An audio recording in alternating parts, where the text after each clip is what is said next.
Welcome everyone to the Wednesday, October 5th, 2011 episode of Free Webinar Wednesdays.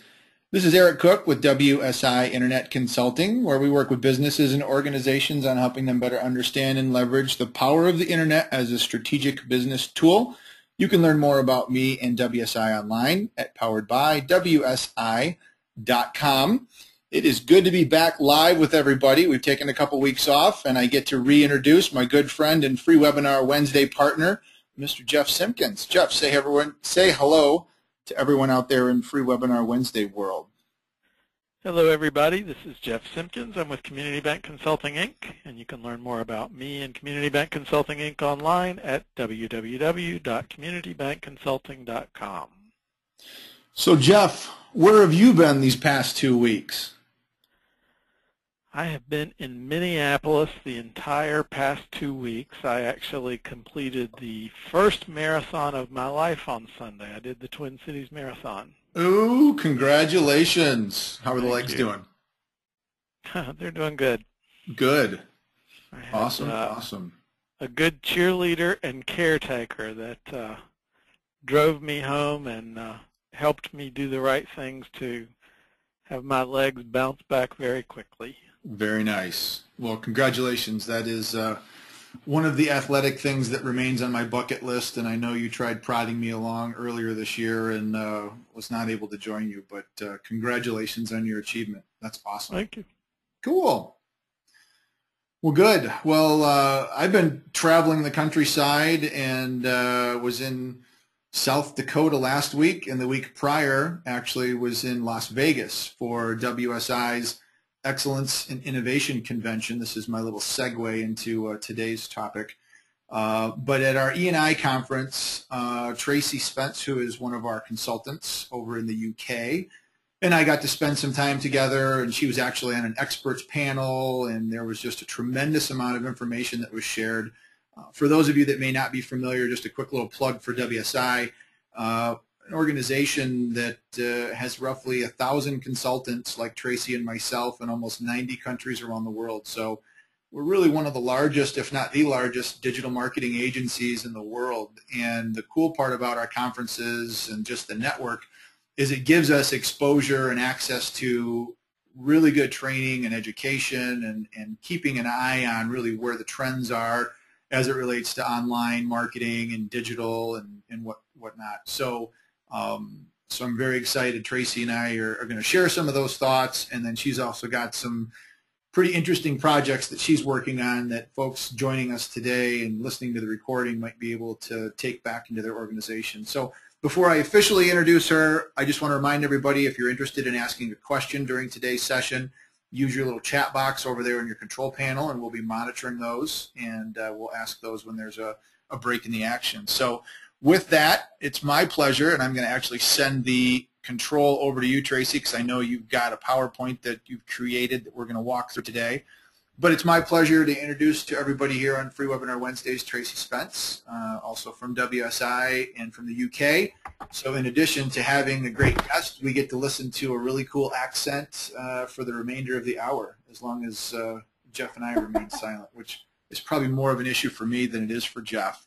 So Tracy, welcome to Free Webinar Wednesdays. Thank you, Eric. Thanks, Jeff. Yeah, a bit of a compliment that with the accents, but I don't know whether to go really, really posh or just be myself, but I can do the Queen's English if you'd like me to. Well, probably not Queen's English, because that may be a little too formal. Those of the folks that are out there on Free Webinar Wednesdays know Jeff and I are a little bit more on the informal side and like to have some fun. So if you want to wing it and get a little slangy, that's fine for us too. Just don't say anything that'll get you in trouble, because it is recorded and we do put them out on the website. So we don't want to get you in trouble. Not that would ever happen. Yeah. So it was great seeing you a couple of weeks ago in Vegas at E&I, and you and I had chatted. Lots of interesting things are going on in the world of digital marketing, and businesses of all sizes. We saw some case studies. We had some excellent keynote speakers, And so, I'm excited to share this information with everyone, and hopefully it can jog some thoughts and get people thinking about really what needs to be on their marketing plan for the coming year. So, yeah, absolutely. At the moment, we're just struggling with technology this end. I'm pressing the button to get onto the next slide, but we're not doing very well at it. So apologies for those who are looking at the screen wondering what's going on now, because you'll be wanting to see something a little bit different to the front slide, I'm guessing. see, it's the joy of being a technology specialist. Technology will bite you when you least expect it. Scary stuff, isn't it? It is. But there we go. Okay, let's try it a different way. Here we go. Hey, look at that. So some of the things we discussed were solo mode, pretty much, social, local and mobile. And I thought it would be really interesting to talk about QR codes as well, just because they're a little bit different and a little bit more fun.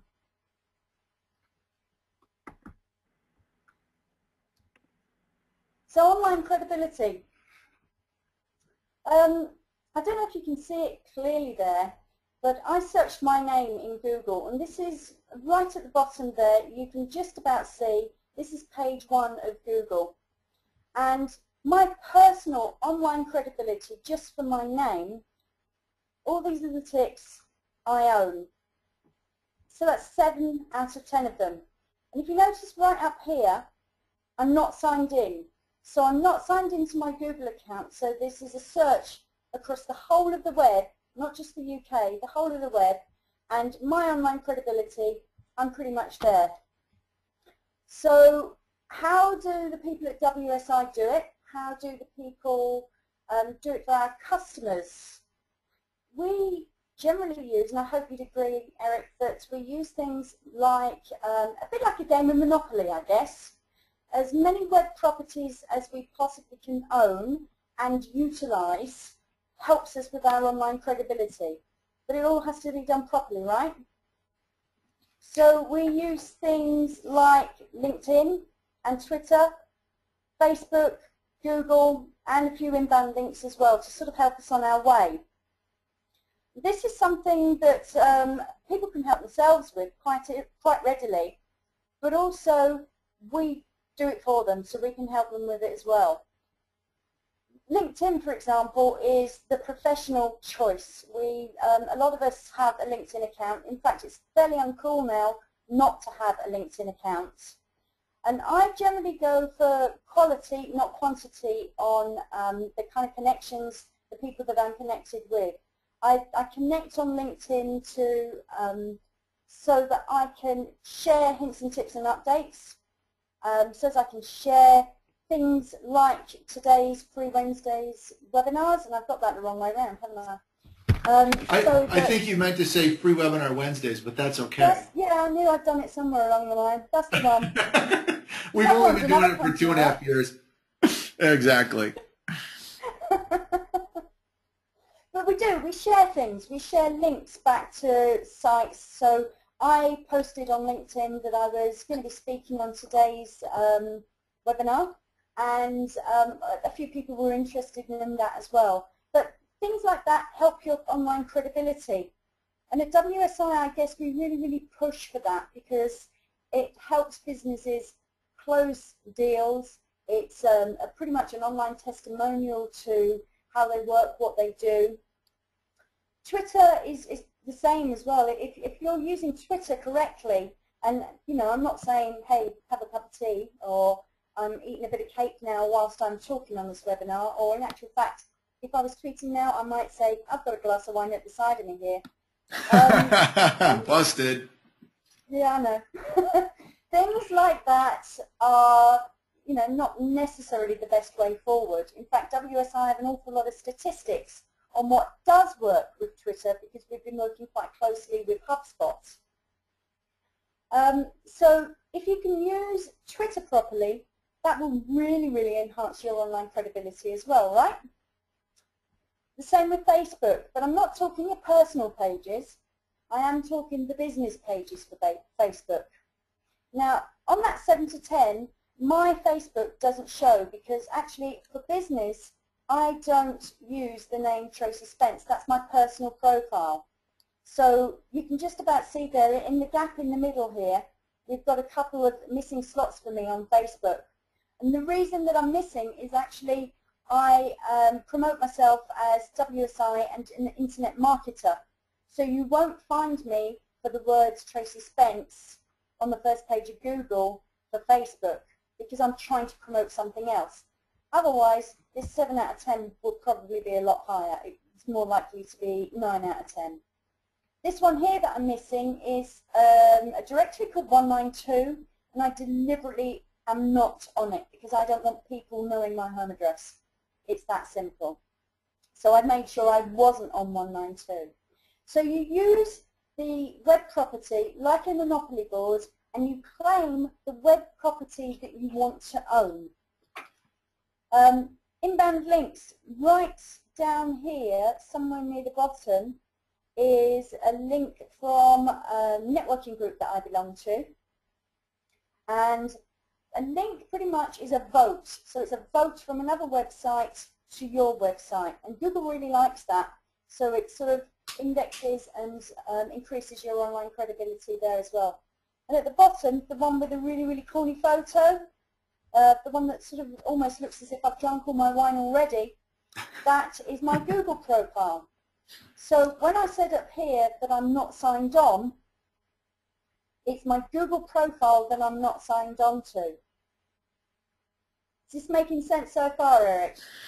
It absolutely is to me, and the one thing that I want to add to this, because when I was doing my session in South Dakota last week, one of the things that I talked about was in the olden days, before social really became very prominent for businesses, most organizations were interested in what's called search engine optimization, or SEO, and they wanted their website to be #1, but that left 9 more spots on the front page of Google where somebody else could actually present information. And I think what you've shown here, using your name as an example, is it's no longer important from just an SEO perspective to have your website ranked as the #1, is you want to have your reputation or your credibility represented across multiple different sites and sources. And businesses are starting to get that. I think that's a little bit more of a familiar concept these days, but I think there's still a lot of organizations out there that don't understand, because they'll come and they'll say, well, we want to be #1 in Google. And I said, well, what if you could be 1, 2, 3, 4, 5, 6, 7, 8, 9, and 10? And have all these other things. It's not something that can happen overnight. You probably have worked on this for several years, but it's a long-term strategy where you are more prominent and present, but it also takes your competitors and it pushes them to the second page, or at least below the fold, which are areas that most typical search people don't really go to. I don't know how many people out there actually go to the second page of a Google search result, but it very rarely happens. So Funny you should say that, because when I was looking, when I Googled my name, and God, that's so egotistical, isn't it? But when I Googled my name, I have never looked past the first page. Today, for the first time, I went to the second page, and guess what? All 10 slots, every single one of them are me. So 17 out of the top 20 is my name. Now I'm competing with somebody, a musician or something, plus also Spencer Tracy. And I know that's a bit of a play on my name, but when I first started this, he used to dominate, for sure, and now he's nowhere to be seen. There you go. But also on the second page, and it's not mentioned on the ongoing credibility slide here, is YouTube and Flickr. So photos, I'm pretty dominant on that, and also YouTube videos as well. So these are all web properties that people can own. Good point. One of the things that we then discussed quite prominently when we had our conference in Las Vegas was local optimization. And I guess when we're talking about local, we're talking about companies who service the local vicinity.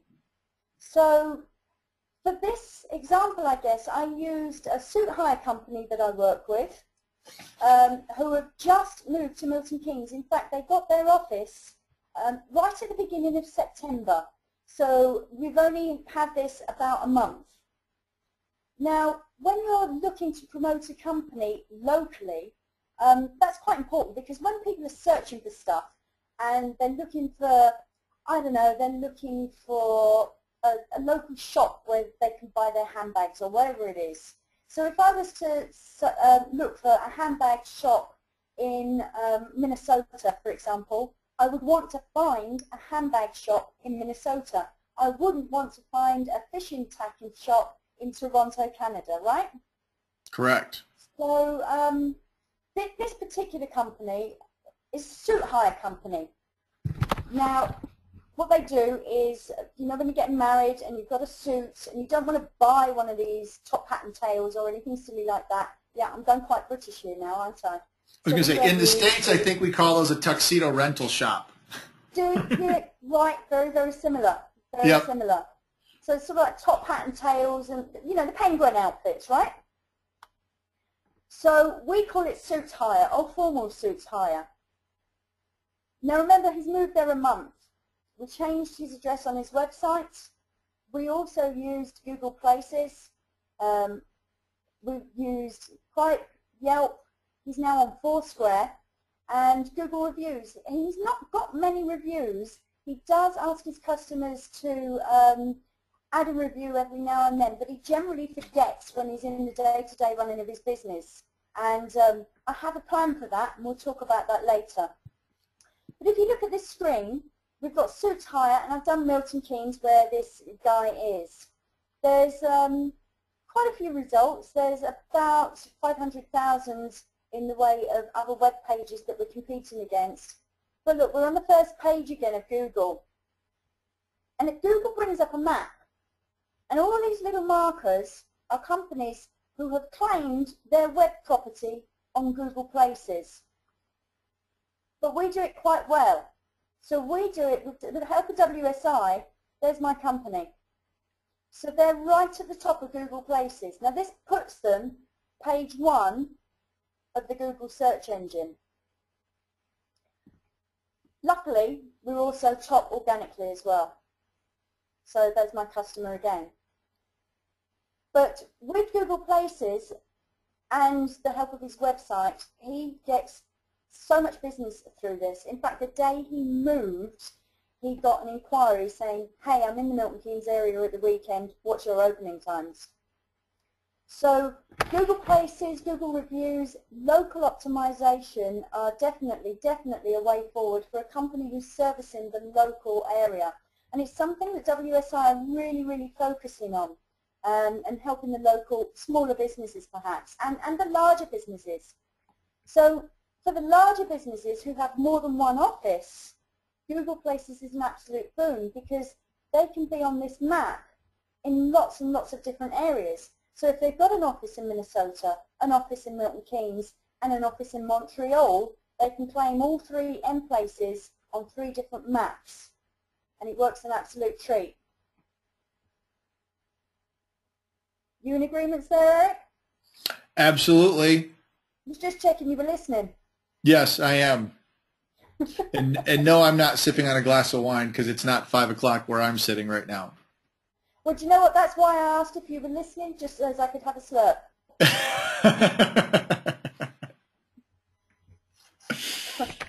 Thank you. At the bottom there, I mentioned Foursquare. Now, we actually had a whole presentation on Foursquare and the advantages of it. And whilst I was in Las Vegas, I actually logged onto Foursquare to say, hey, I'm at the venue that I'm at. I'm at the WSI Excellence and Innovation Conference, and I made a little comment. And somebody from Egypt happened to be monitoring this, and he wrote back and said, hey, so are you an expert then? And me being my cheeky person turned around and said, by the time I've typed this, there's something new out, but yes, pretty much I'm an expert, but I love learning all the new stuff as well. He has since emailed me, and I am looking now to quote to help him with a product launch.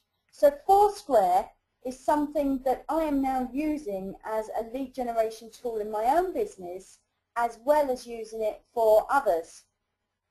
And I'm quite excited about Foursquare, so excited that I've got an extra slide just for that. Perfect. So a user will come in and they'll check into places. So it's a bit like Google, places on, God, my brain has just gone to jelly. It's all just Facebook. Facebook, yeah, thanks for that, Eric. You're welcome. Nuts, aren't I? You're right, welcome. So you check in, so you tell people where you are. Now with Foursquare, you've got the opportunity at that time, you don't have to share it with your friends, so you can be private and keep it as a game to yourself.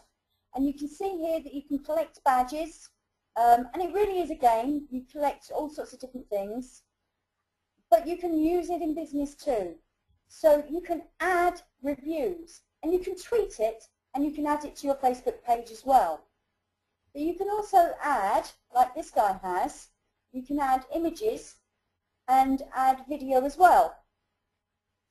So as a user, you can sort of keep a track on the places that you've been to and meet with your friends. In actual fact, while I was in Vegas, one of my friends was also in Vegas and I didn't know. So if it hadn't been for my really hectic schedule, because we worked non-stop, right? If it hadn't been for that, I would have met up with this friend from the UK that I used to work with 10 years ago. But she was in Vegas at the same time, and we both used Foursquare to check in. So it's a really cool application. So for me, I'm thinking, and WSI are thinking, so how can we use this in business? Well, you use it to promote your business. So here I've got an example of Burger King. Now I'm using this because I had to rush really quite early on the last day of Vegas to go to LAS airport to get home. So I left quite early and I went without breakfast. And I know this is going to sound really poor, but I went to Burger King because it was the only place open in the Terminal 2 at LAS airport to say, to eat, because I was starving and I knew I wasn't going to get anything on the plane.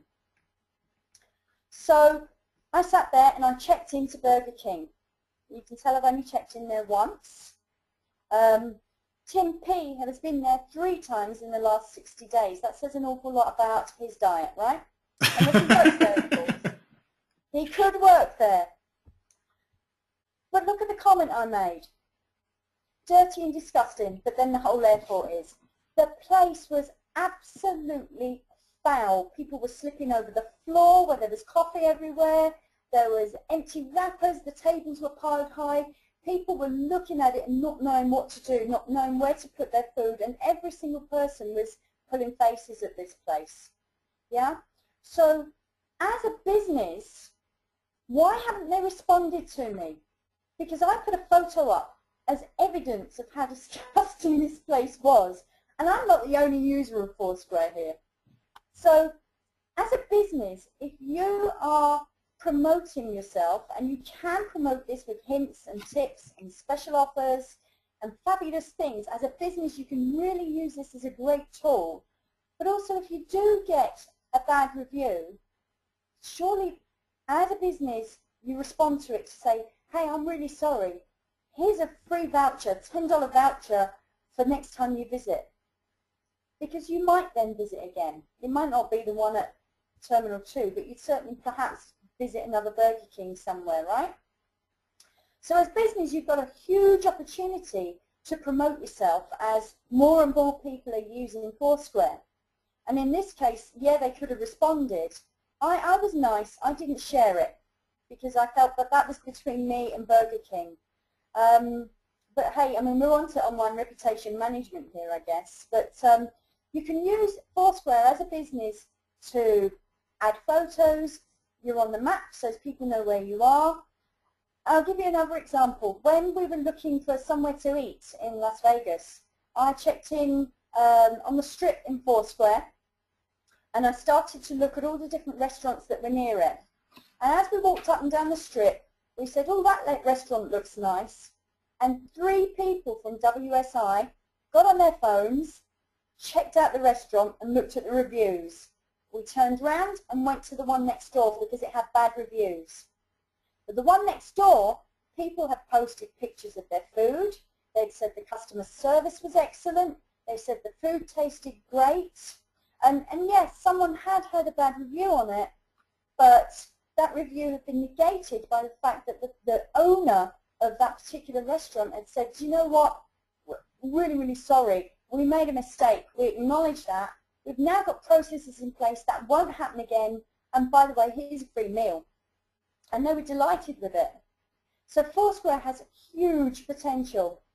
I need another slurp. What do you think, Eric? While you're slurping, actually, my wife and I were in Florida last year visiting my parents, and we went out for seafood one night and had a great meal and decided to go out a couple of days later but try a different seafood place. And when we walked in, there just was something that didn't feel quite right. And I got onto Foursquare and I checked in, but I also looked at the reviews, and it reinforced the fact that I wasn't feeling good. The service was bad.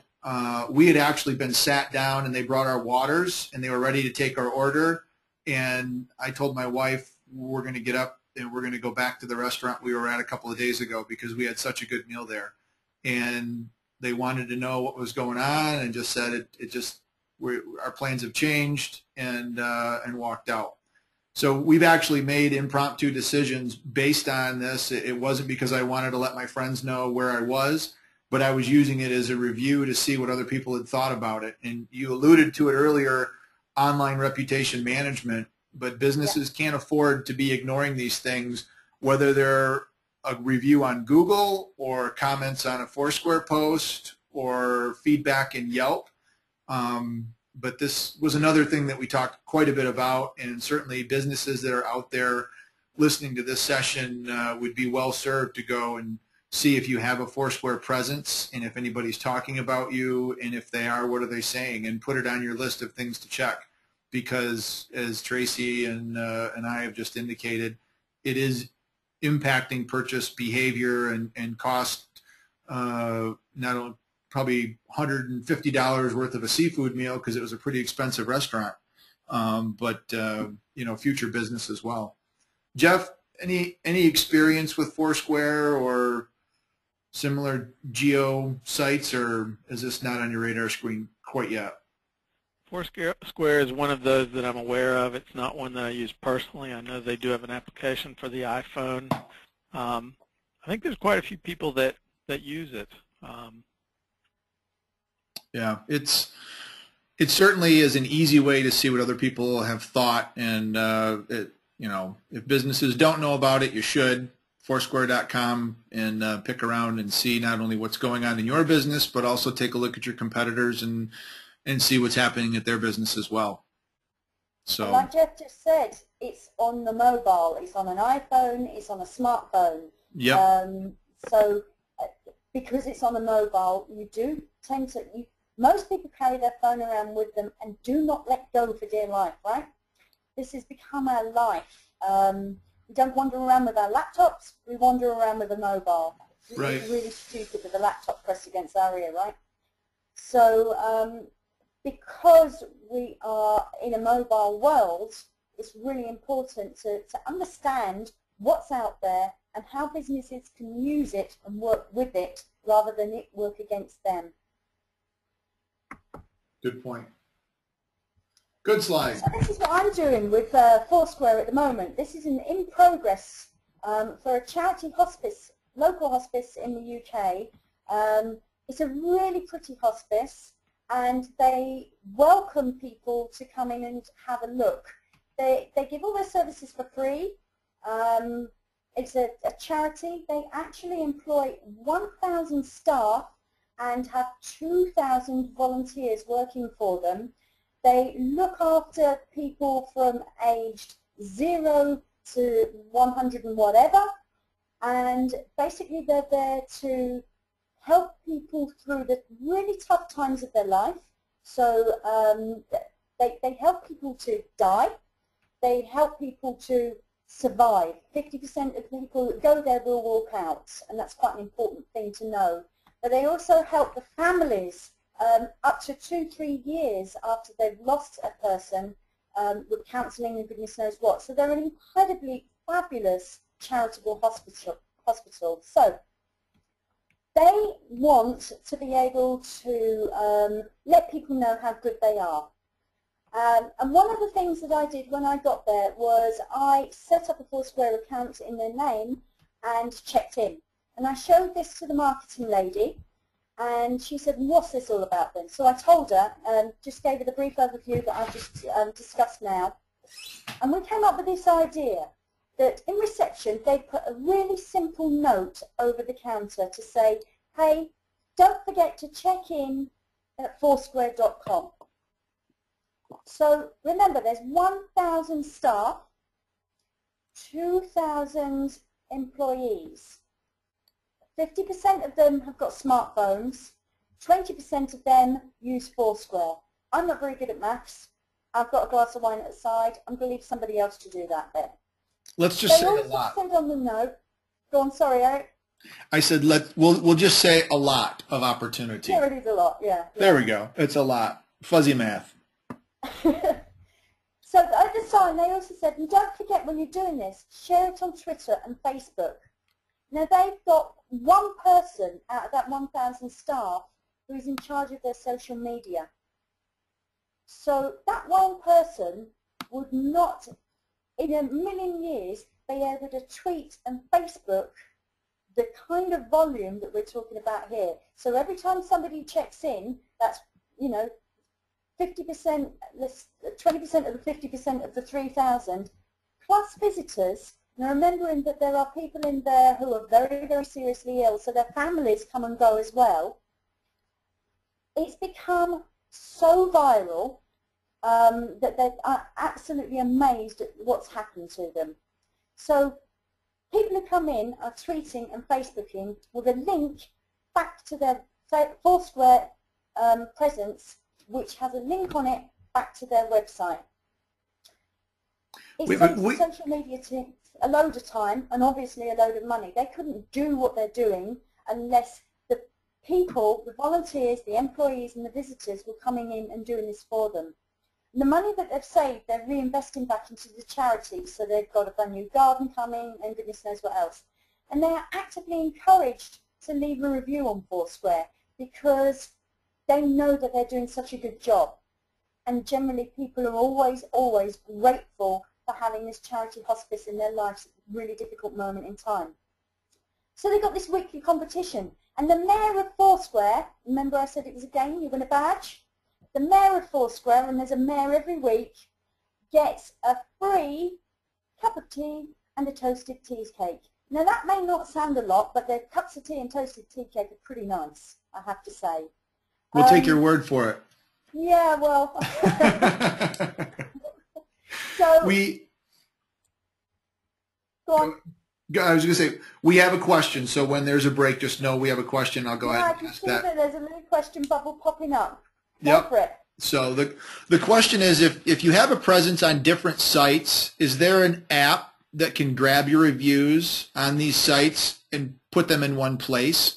Or do you have to go to each one to respond and see each one of your reviews?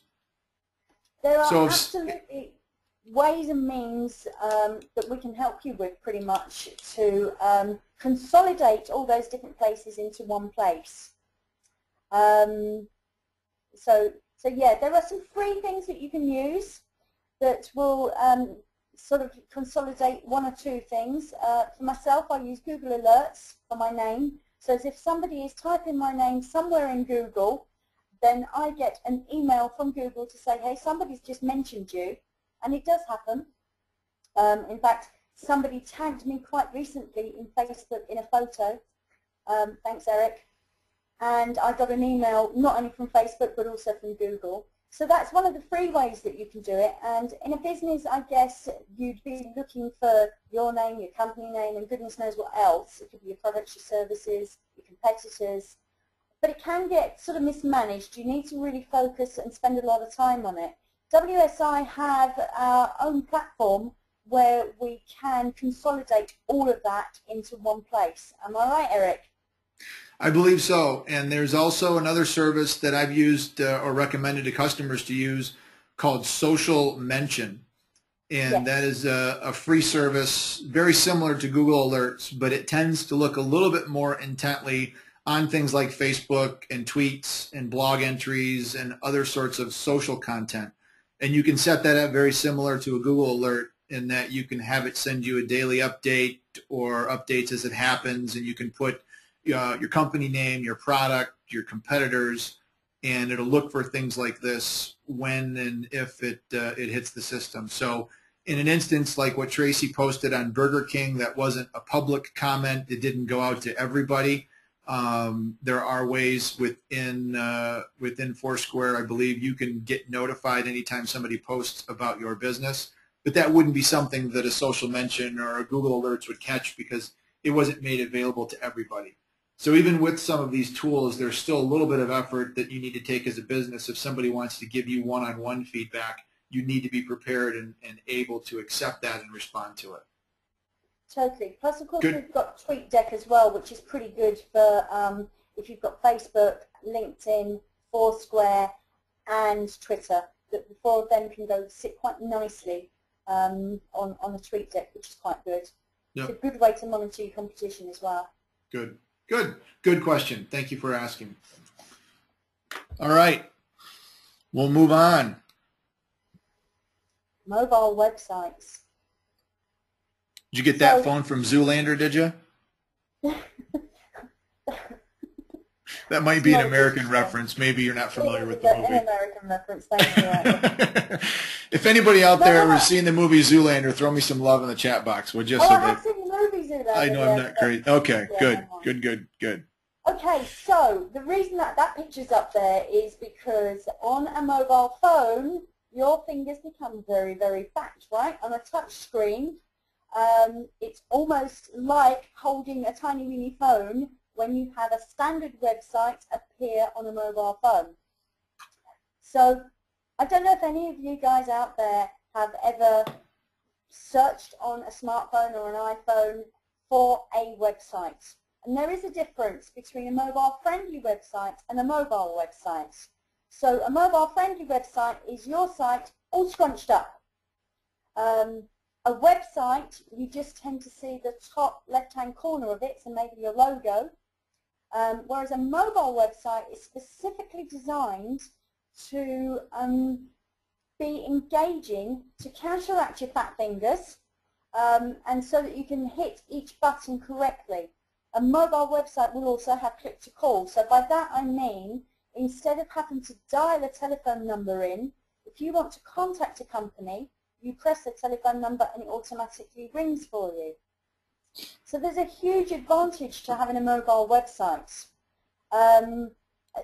Not least the mobile search engine optimization. Because the thing is, at the moment, with so few companies having mobile websites, search engine optimization, if you've got a mobile website versus somebody who hasn't, then you're more likely to be higher ranked on the mobile search engine. There is a difference. So if you've got a website, you need to check and type into your smartphone or get somebody to type into your smartphone to see what your website looks like.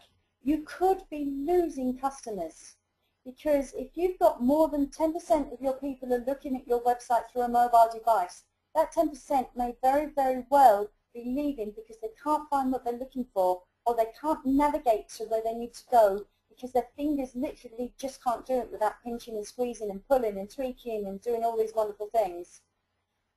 So yeah, mobile websites are really, really important to businesses, especially those like restaurants and hotels and those where you sort of need information on move. So if you've broken down and you need somebody to come and fix your tyre, if you're a mechanic or something like that, mechanics especially are in need of a mobile website with some really simple navigation buttons, just 4 or 5, something like that, that will take you around a really simple mobile website. Jeff, I'm having a slurp. Eric? No, I think we're good. Are you looking for a filler to take another sip? Yeah, you got it. There you So go. I'm getting more lively as we're going along, right? Yeah, well, I think the biggest difference there is a mobile version as opposed to mobile friendly. And in the olden days, mobile friendly just meant you avoided things like Flash and other sophisticated navigation because obviously on an iPhone that doesn't play well with Flash, you could cripple your website. But now what you're looking at is just a nice big fluffy website. The one I like to use as an example for most people that makes a connection is if you go to delta.com.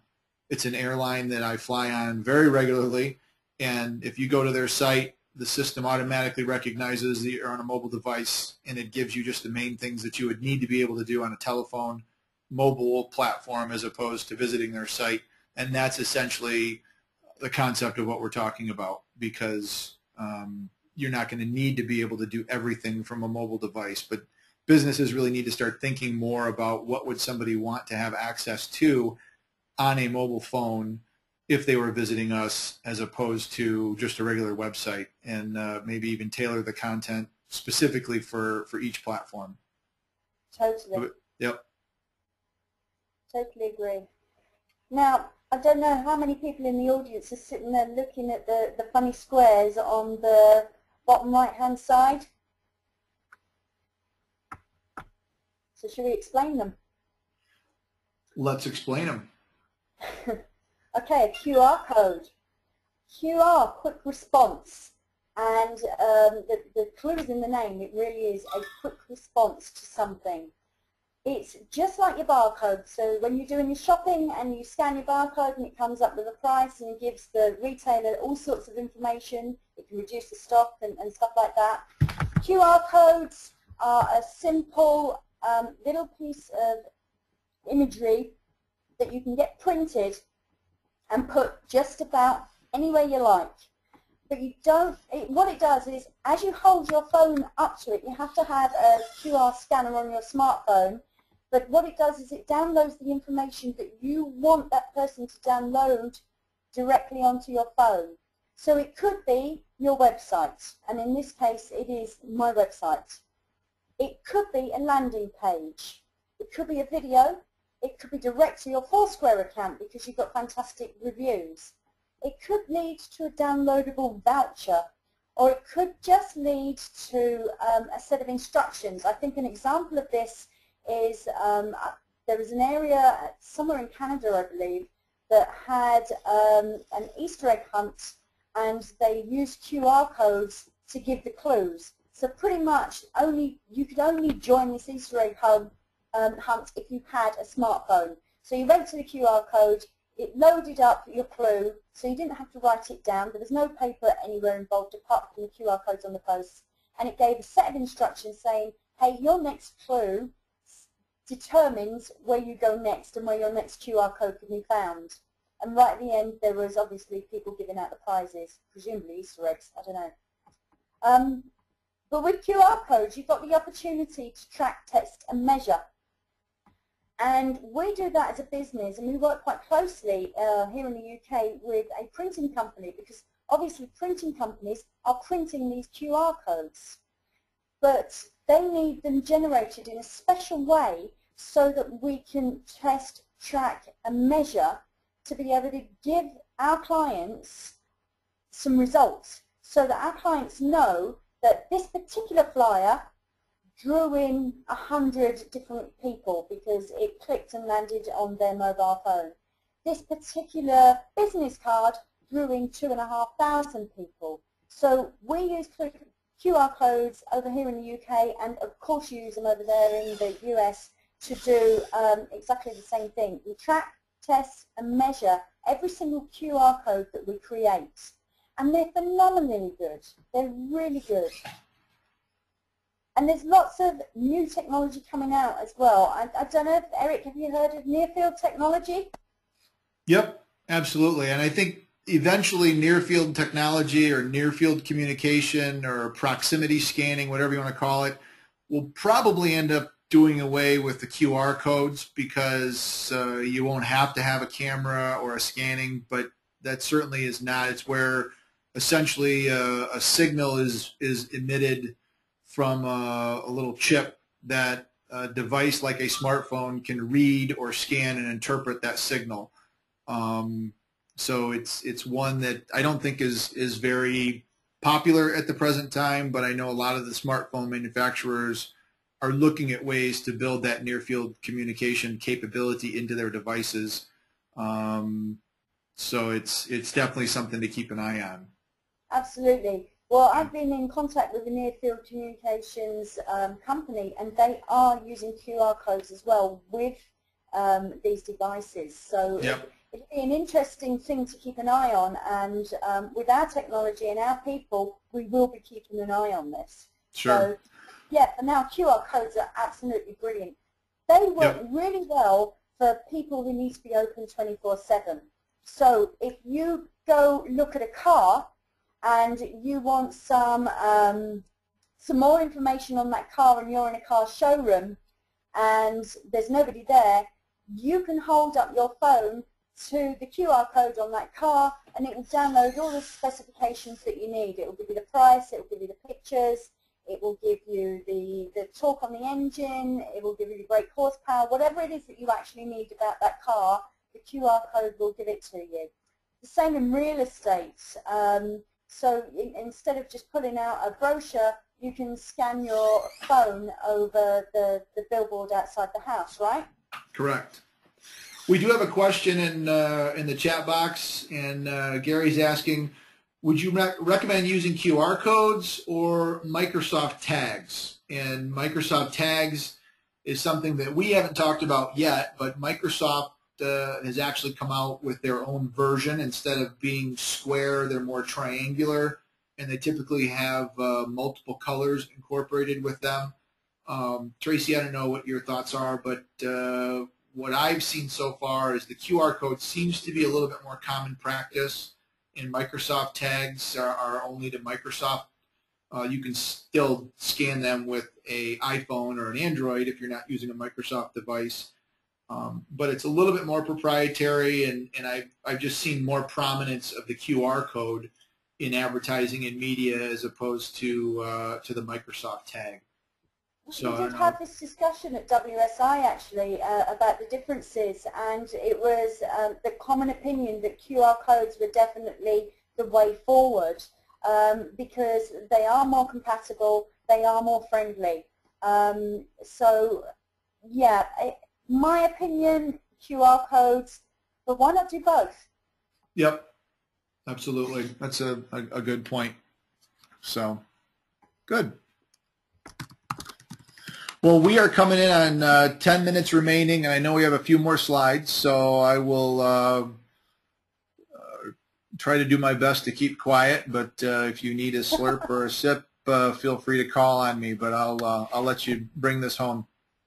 No problem. We're just about there anyway. So, QR codes and Foursquare integrated. All right, so we've got a camping club that we're working with in the UK.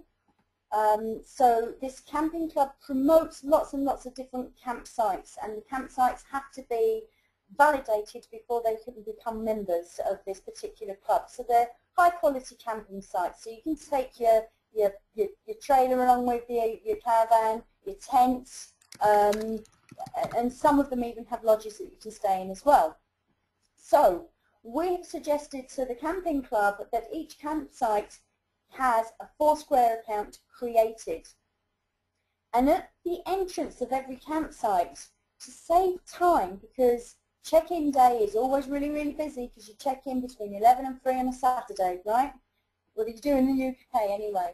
So to save everybody time, they hold their smartphone up to a QR code at the entrance, and it checks them in on Foursquare. Foursquare then gives them vouchers, so they can then go to the restaurant that evening with a 10% coupon and spend some money in that campsite as well, rather than going around and exploring the area. So we're looking to integrate this into a check-in system that saves all the form filling, and it gives them vouchers, so they're spending money on the campsite. They're encouraged to leave a review, and of course the campsites are going to be taught how to positively handle and improve their services on negative reviews. The QR code is also printed in the club magazine, so each website has a QR code which will then lead to a mobile website as well. The mobile website will have directions on it, so anybody who has got a smartphone or an iPhone can very easily find their way to the campsite so they don't get lost. And we're going to test, track and measure every single one. This is just something, it's quite big, it's a huge task for us and we're managing it quite well, but it's really exciting and something that I think, okay, this is large scale, but it could be condensed, it could be integrated into all different sizes of businesses just by thinking out of the box and thinking creatively. What do you think? The aha one on this for me is when they check in at the campsite and it provides them with a voucher. And I would suspect that they've done their statistics and they've determined, how many people that come to the campsite actually leave the campsite and go someplace else for dinner. And not only are they providing an incentive for those folks, I mean, even if it's 10% off, it's still 90% revenue that you wouldn't have got otherwise, so it's better than nothing.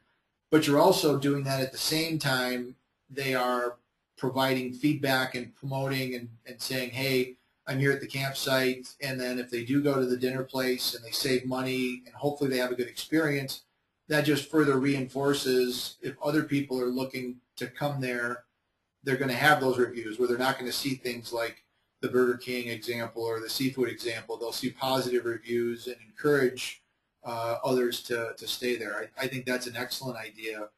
And but also these vouchers aren't necessarily for loyalty visits. So what they're also doing is, okay, so some of the caravan sites are finding that Tuesdays, for example, they're not busy in their restaurants. So they offer vouchers for Tuesdays to encourage everybody to go there on the day that they're not busy. So there's all sorts of things that people can do. This is just one example that we're working on. There's just, the power of it is unbelievable, really. Yep. It's I've heard it referred to several times within WSI and others as almost a revenue on demand, where you can identify peak times and you can identify low times, and you can focus your efforts to try to bring those low times up. Yeah, absolutely. Good. So I just got, that's it. I just got a little note from Jeff, and he's going to have to drop off here shortly. Jeff, if you're still with us, any thoughts or comments before you have to depart? I am still here. Good information, interesting. Thanks, Jeff. As you know, I often jokingly say, Eric, I got my money's worth, and today is no exception. Learned some new things. Hopefully everybody out there did. Tracy, thanks for being with us. I'm going to go ahead and say goodbye to you and say goodbye to everyone for this week, and look forward to seeing you here on Free Webinar Wednesdays in the future. Bye, Jeff. Excellent. Thanks, Jeff. Yeah, I think probably if there was one overwhelming theme, not just from WSI, but I think for the digital industry itself, is really the power of this mobile device and what that is going to do for businesses, what that's going to do for consumers. Because not only are we using it to browse the internet and get information, we're using it to search, and being found in a search is critical. We're using it to check in, leveraging the GPS capability to willingly identify to friends and others where we are. So now being physically present, which increases the likelihood that you're actually going to be able to buy something or experience something, is there. And then how that all ties back into the social, reputational environment where you can leave feedback, you can leave comments, you can allow others to benefit from your experience, good or bad, I think is very powerful. Might be somewhat intimidating to some businesses that aren't prepared for this, but it certainly elevates the level of service to a higher standard because there's no way to hide or brush it under the rug. It can be brought out very, very quickly by just one or two people in a moment's notice. Yeah, agreed. Are you done sipping? Totally. So, my glass is empty. The glass is empty. Well, that means you poured just the right amount. So, in in closing, is there anything else that you'd like to say as a wrap up for today's session? In closing, I just want to say thank you because it's actually been really good fun. It's almost like being back in Vegas again. Almost, only we don't have all the dinging and the jingling going on, but Yeah, and the jangling. it's good. So, well, Tracy, again, as Jeff said, thank you so much for joining us. I know it's later in the day for you over there in the UK, so we certainly appreciate you carving out some time at the end of the day for us. And thanks to everybody for the great questions. So we'll go ahead and we'll bring this week's Free Webinar Wednesday to a close. Again, thanks everybody for your participation. We look forward to seeing you next Wednesday and every Wednesday at freewebinarwednesdays.com. The webinar will be archived and posted out to freewebinarwednesdays.com shortly. Make sure you join us on Facebook, find our LinkedIn page, and with that, I think we're done. Have a great week, everyone, and thanks again, Tracy. Bye-bye. Thank you. Bye.